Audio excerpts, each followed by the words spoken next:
buenas tardes, tengan todos nuestros seguidores de Brecha y Brechando con Antonio Quevedo Susunaga. Muchas gracias y nos da mucho gusto estar aquí lunes, miércoles y viernes, 6:30, 7 de la noche. Y bueno, pues más gusto me da también poder tener aquí a un gran amigo, un periodista muy reconocido, con mucha experiencia.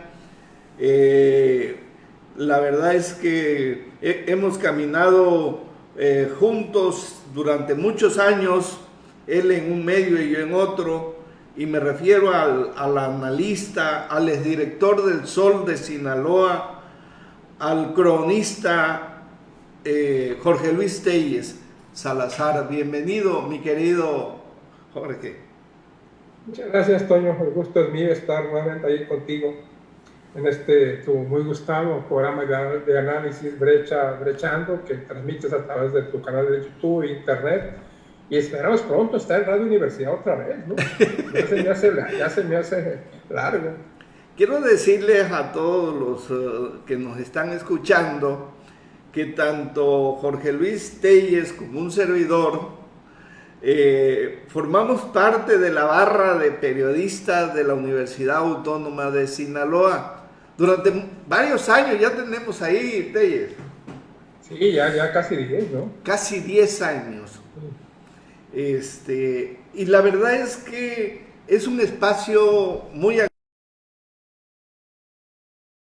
importante. La Radio Universidad tiene una gran penetración que puede competir con cualquier otro medio, ¿no? Sí, la Radio Universidad siempre será importante, y con esa diversificación que tuvo de un tiempo a la fecha en las administraciones primero de Héctor Melesio Ojeda para acá, que se abrió a la pluralidad y a diversificar programas y manejar las cosas a través de Willy Barra, que fue su director por mucho tiempo.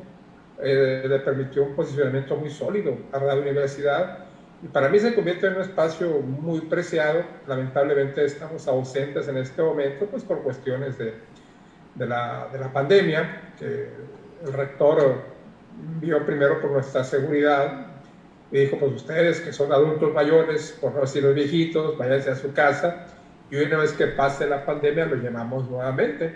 Y pues aquí estamos en espera del llamado nuevamente para comenzar, una vez que esto se normalice, porque pues tampoco va a ser una situación eterna, ¿no? Sí. La verdad es que el doctor Juan Eulogio Guerra Liera, muy consciente, tuvimos una muy buena relación, creo que todos los miembros de la barra,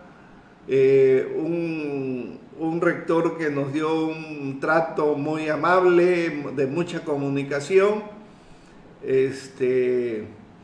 y obviamente pues no se diga, yo entré ahí cuando estaba de rector Víctor Antonio Corrales Burgueño, y entré como el asesor del rector, y ya estando ahí con él, pues me dijo: quiero que hagas un programa. Y le digo: en mi vida yo he estado en una radio. Sí. Y bueno, me dijo: eso no se te va a dificultar, te vamos a poner a una maestra con mucha experiencia, que sabe de programas y que es una productora muy importante, ¿no? Y bueno, sí, en una semana me prepararon, con todos los temores, aún con toda la experiencia que uno tiene, cuando llegas por primera vez a un programa de radio, pues tienes temores, porque toda nuestra vida, Telles, para mí, tú sí tuviste mucha experiencia en la televisión, estuviste transmitiendo juegos de los tomateros, ¿no? Pero yo no tenía nada de esa experiencia, ¿eh? Sí tenía algunos antecedentes, tanto en radio como como en televisión, en diferentes facetas, ¿no? Lo de pues, la crónica deportiva, pues, ya hace mucho tiempo, pero estuve participando como colaborador en varios programas, tanto de televisión como de radio, y eso pues da una experiencia, ¿no? Pero como tú dices, pues yo también cuando empecé, pues sumamente nervioso, ¿no? Me sentía un poco extraño, ¿no? En la universidad nunca había tenido una responsabilidad con esta máxima casa de estudios superiores y se me hacía, la verdad, una carga demasiado grande, ¿no? Teníamos que cuidar muchos detalles, muchos aspectos para poder hacer un trabajo como esperaban, porque como a mí también me habló directamente el rector Víctor Antonio Corrales Burgueño para hacer la invitación formal a participar en Radio Universidad. Y bueno, pues obviamente, pues una situación, estaba yo también así como tú, una situación muy, pues acababa yo de salir de la dirección del Sol de Sinaloa. Cuando pasa eso, Toño, pues tú lo viviste también en carne propia, las puertas se te cierran, te bajan las cortinas, y hasta te dejan de hablar por teléfono, de repente tu teléfono enmudece, después de tener un récord de llamadas al día, se te cierran las puertas, pierdes amigos, y esa es una situación de un estado mental pues difícil, y si una institución como la universidad te abre las puertas, pues hombre, es como volver a ver la luz. Y bueno, pues me sentía yo muy comprometido y dispuesto a poner pues toda mi responsabilidad y mi capacidad de trabajo, ¿no? Que siempre ha sido, no lo digo por echarme flores, sino siempre he tenido mucha capacidad de trabajo, ¿no? Acostumbrado a trabajar hasta 14, 16 horas diarias, pues para mí ese no fue obstáculo, ¿no? Creo que estuvimos haciendo bien. Lamentablemente, pues cuando se vino la pandemia, el rector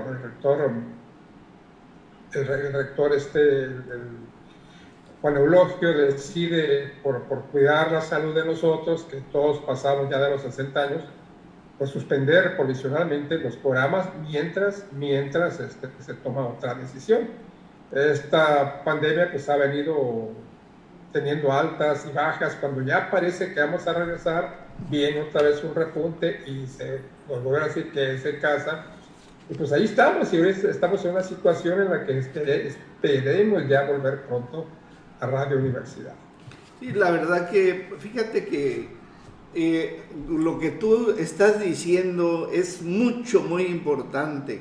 Nosotros acostumbrados, Telles, durante tantos años a esa vida periodística de prensa escrita.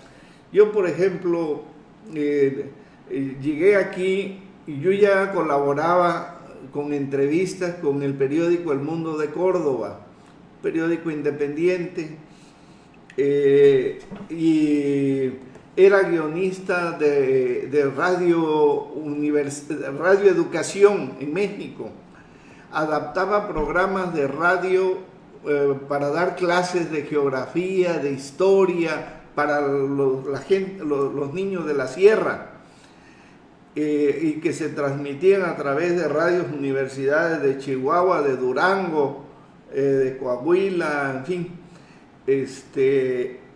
Todo eso, cuando llego aquí, pues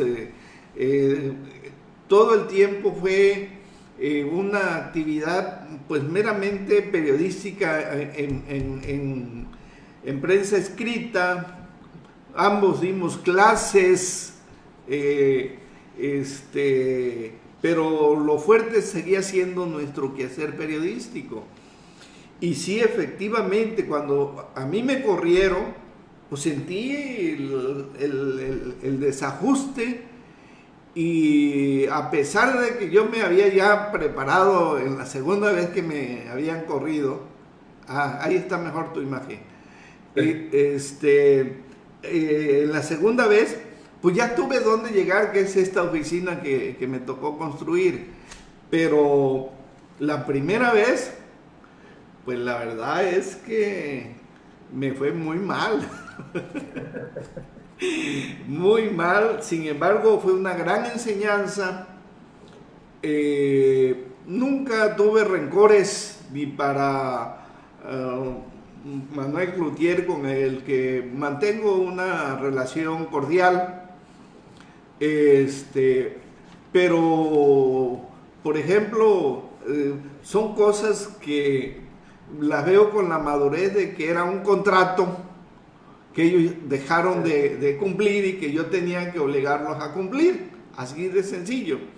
Y finalmente llegamos a un acuerdo, no me fue mal en esos acuerdos, negociamos bien de la Junta y aquí estamos. Y la verdad es que pues a mí me da mucho gusto poder seguir manteniendo esta comunicación contigo que traemos de hace más de 40 años. Así es, Toño, me da mucho gusto y siempre estoy con mucho gusto aquí cuando me invitas a tu programa. Oye, nos está tocando vivir como periodistas un hecho histórico extraordinario que nunca habíamos vivido.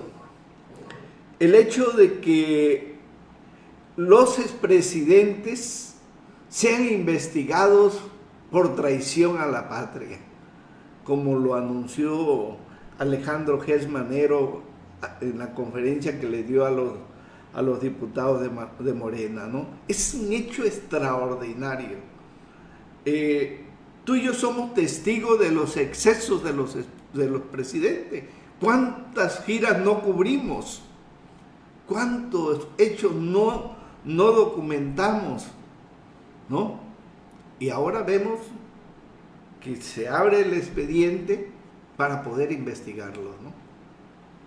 Sí, Toño, a pesar de que la consulta popular a la que convocó el presidente López Obrador, pues no hubo respuesta ciudadana, ¿no? Porque únicamente participó un 7% de la población a la consulta, cuando se requería un 40% como mínimo, y que de ese 40%, pues que la mitad más uno dijeran sí estar de acuerdo en la investigación a los expresidentes. Pero siempre hubo ahí la polémica, Toño. ¿Para qué convocar una consulta popular si el presidente o la instancia correspondiente lo puede hacer? Claro. No ocupas preguntarle a la gente, puesto que es una facultad del presidente, una facultad que es más, que tiene la obligación de asumirla, de investigar hechos del pasado, siempre y cuando tenga la certeza de que estos hechos se cometieron y que hay una culpabilidad, así sean los expresidentes, que no tienen por qué tener patente de impunidad, ni mucho menos fuero por el solo hecho de que son expresidentes. Qué bueno que se investigue, ¿no? Pero que se investigue de veras, Toño, y que no únicamente se busquen chivos expiatorios o gente pues que estando en el primer nivel no se toca la figura presidencial. Este caso de Enrique Peña Nieto pues ha sido un caso muy revelador. O sea, empiezan a caer gentes, a amenazar gente, pero al presidente Peña no lo han tocado ni con el pétalo de una flor. No lo han tocado. Y lo mismo pues ha pasado con Felipe Calderón, Vicente Fox, el que le pongas enfrente, ¿no? Puras declaraciones, que hiciste esto, que hiciste lo otro, que fuiste así, que fuiste asado, pero ningún juicio en contra. Entonces lo que la gente quiere ver es hechos, acciones, y que caigan ahora que sí, como luego dicen los peces gordos. Acuérdense cuando Vicente Fox dijo, cayó fulanito, sultanito, pero son charales, pero ya vienen los peces gordos, y ya vienen, y nunca llegaron. Nunca llegaron. Ahora, en este sexenio de López Obrador, pues ahí tienen detenida a Rosario Robles. Yo considero, independientemente de la culpabilidad que tenga o no en el tema de la estafa maestra, pues injustamente detenida, porque no, pone que sea culpable, pero no se le ha acreditado ningún delito, excepto, lo que yo sé es que por una licencia que le contaban por ahí, que era falsa, y que con eso tuvieron la deducción de que pretendía abandonar el país, es decir, que pretendía escaparse, y eso ya lo adoptaron como una responsabilidad de Rosario Robles, y ahí está, tiene 2 años la pobre señora, sin necesidad, sin derecho a interpelar esta sentencia. Creo yo que ninguna persona puede estar más de 2 años detenido si no se le hace una sentencia. Rosario Robles ya tiene más de 2 años, y es el caso, Toño, de que ¿tú crees que lo que hizo Rosario Robles o lo que hizo quien sea, tú crees que el presidente no iba a saber de eso? Por supuesto que sí lo sabía. Estamos hablando únicamente de Enrique Peña Nieto, pero vete para que un poquito más atrás con Felipe Calderón. ¿No sabe lo que hacía García Luna? ¿Acaso no lo sabía? Vete con Vicente Fox. No sabía lo que hacían sus principales colaboradores, y ahí te vas. Y sin embargo los expresidentes ahí están, intocables. Toño, hay una república como la de Perú, en la que todos los expresidentes están en la cárcel, todos están en la cárcel. Sí. Y el que no está en la cárcel está exiliado en Estados Unidos. Y esperando más que ponga un pie afuera el señor Toledo de Estados Unidos para ser peperado de inmediato y llevárselo a Perú a hacerle juicio. No hay ningún expresidente en Perú que esté libre, excepto el último que acaba de salir, en una administración catastrófica en la que se cambia de presidente cada medio año. ¿Y por qué aquí no, Toño? ¿Por qué aquí no? O sea, aquí en realidad, si las cosas se hicieran así, yo creo que todos los presidentes estarían en la cárcel también, y aquí y en muchos otros países del mundo. Sí, fíjate que tienes muchísima razón. Yo digo que si realmente hubieran investigado bien a Carlos Salinas de Gortari, metieron a su hermano por $80 millones y se los regresaron. O sea, dime, oye, Ernesto Zedillo le entrega los trenes a una empresa, obviamente que ahí ya estaba negociado que él iba a ir ahí a justificar un cobro de un moche que tenía. Felipe Calderón se metió con Iberdrola, le entregó todos los condenados contratos de Pemex y de la energía, y luego se fue de asesoro. Fíjate nada más. El caso de Odebrecht, es un caso que trae Felipe Calderón, que atiende a Cuerpo de Rey, a este señor ahí en Los Pinos. Ahí se arma el primer lote de los sobornos. Bueno, luego hay otra empresa grandísima, la OHL, que se llevó todos los contratos de Enrique Peña Nieto.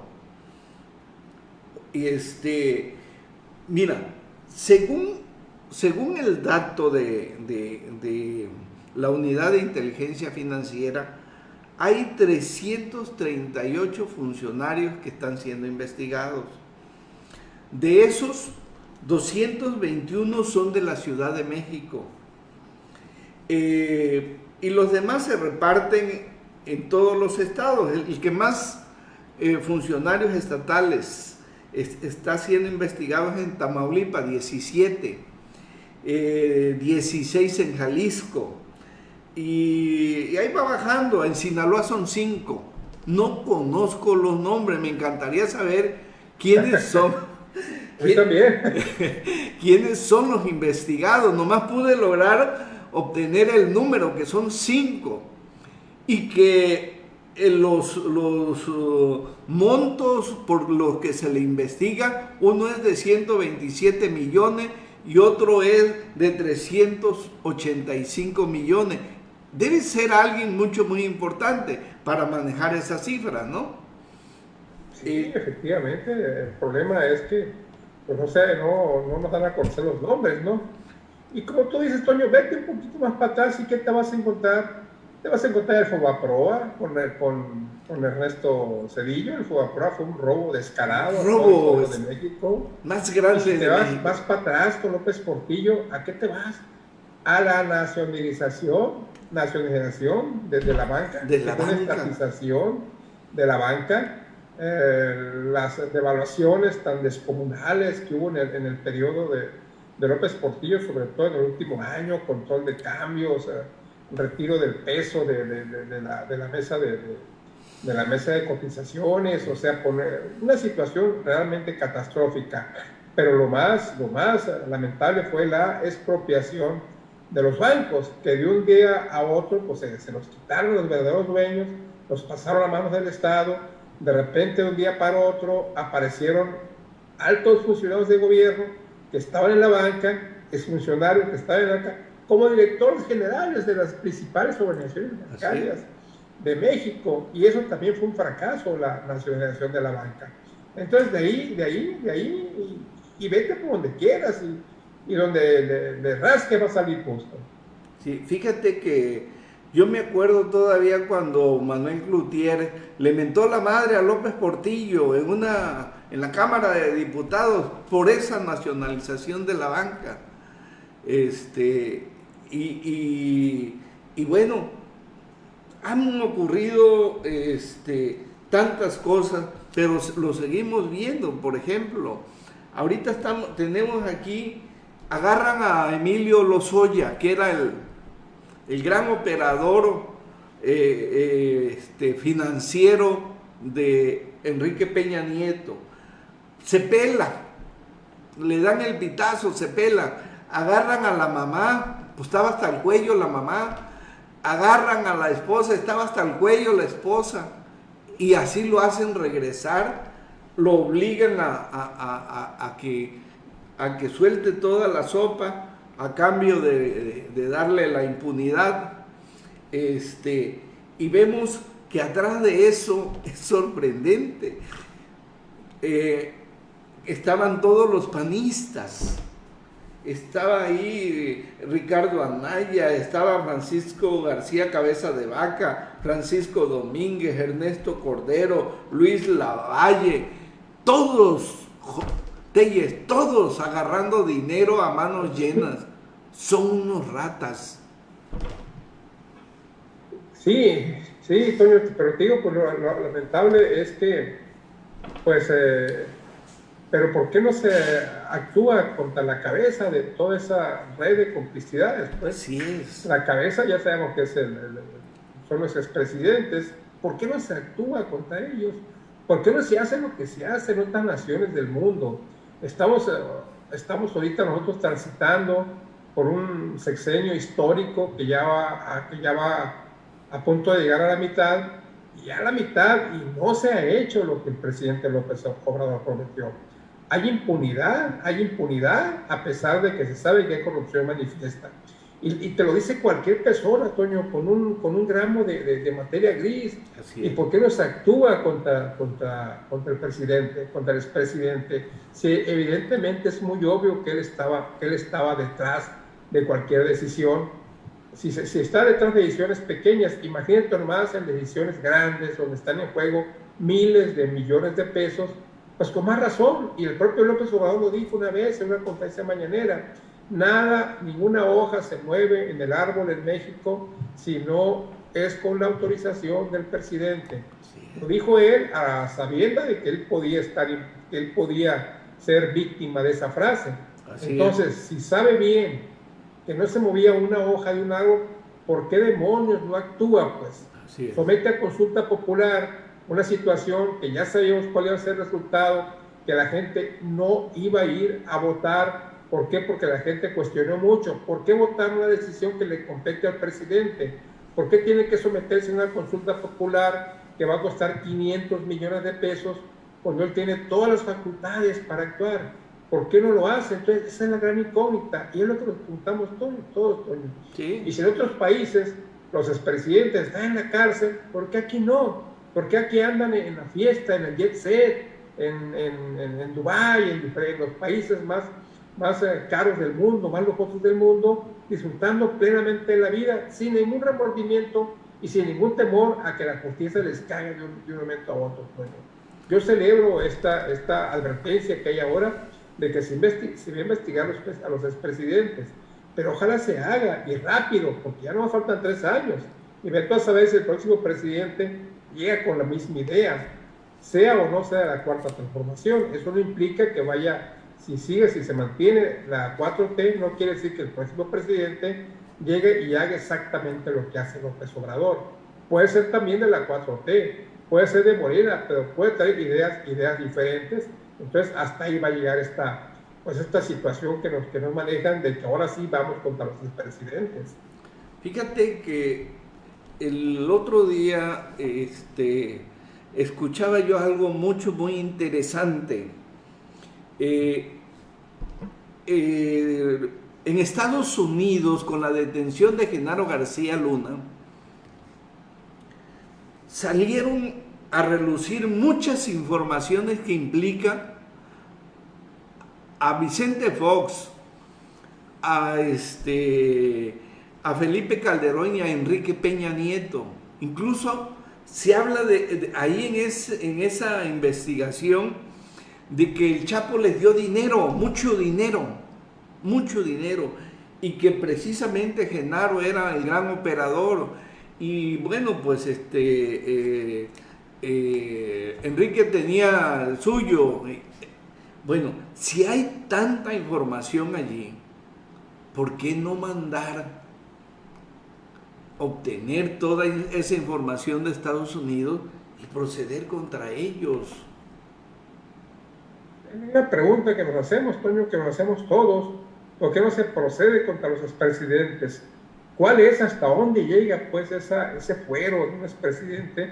¿Hasta dónde llega la impunidad con la que existe en México, sabiendo bien de que, como lo dijo el mismo López Obrador, no se mueve una hoja si no es por la voluntad del presidente? Entonces, si hay tanta seguridad de que así es, pues obviamente entre los actos de corrupción también estuvo involucrado el presidente. Es una situación por sentido común, elemental, con toda la lógica del mundo, y sin embargo, pues ahí están. Te aseguro que sería un verdadero cañonazo si se enjuiciara, sentenciara y se declarara culpable a uno de los expresidentes. Ya no te digo Peña Nieto, te digo Felipe Calderón, te digo Vicente Fox, te digo Carlos Salinas de Gortari, que es el más cuestionado de todos, el propio Ernesto Zedillo Ponce de León. Y ya de Salinas de Gortari para atrás, pues ya no se han metido con ellos. Por el caso de Miguel de la Madrid, que es el que antecedió a Salinas de Gortari. Y hasta ahí llega la amenaza, hasta Salinas de Gortari, que es el periodo neoliberal al que tanto se remite López Obrador. Pues todavía está a tiempo, Toño, todavía está a tiempo de actuar. Todavía está a tiempo. Más de 3 años, todavía puede tomar decisiones que quizás fortalezcan a la cuarta transformación aquí en el país. Fíjate, Telles, que además de la investigación a los expresidentes, yo agregaría que se investigue a los gobernadores cuando entran y cuando salen. Salen multimillonarios. No he visto un gobernador pobre cuando termina un sexenio. Nunca lo he visto. Salen pobres y salen ricos sus funcionarios, Toño, ¿cómo no va a ser rico el gobernador? ¡Claro! Entonces, es el gobernador y son sus funcionarios, sus colaboradores, los que también se tienen que investigar. Y todos. Que se les castigue en actos Siempre hay manera de justificar las cosas, ¿no? Pero es muy obvio cuando hay dinero ilícito, en este caso dinero, no te digo dinero del narco, pero sí dinero del pueblo, dinero que se desvía de obras que requieren, que van canalizadas hacia un proyecto determinado y que se desvían y que terminan en las bolsas de los funcionarios. Entonces, yo a los gobernadores agrediré también a sus funcionarios, al menos aquellos a los que se les detecte una riqueza inexplicable y tan sencillo como que se compare con las declaraciones patrimoniales que se entregan al entrar y que se les exija también la declaración patrimonial, salir bajo protesta de decir verdad, y si no, pues que se les investigue, Toño. Así es. Sí, yo creo que esa es una medida que se debe establecer, pero de inmediato. Si tú te das cuenta, hasta ahorita hay más de 16 gobernadores investigados y otros, algunos, la mayoría está en la cárcel. ¿Por qué están en la cárcel? Por rata. Sí, pues no hay otra, por eso. Entonces, bueno, yo creo que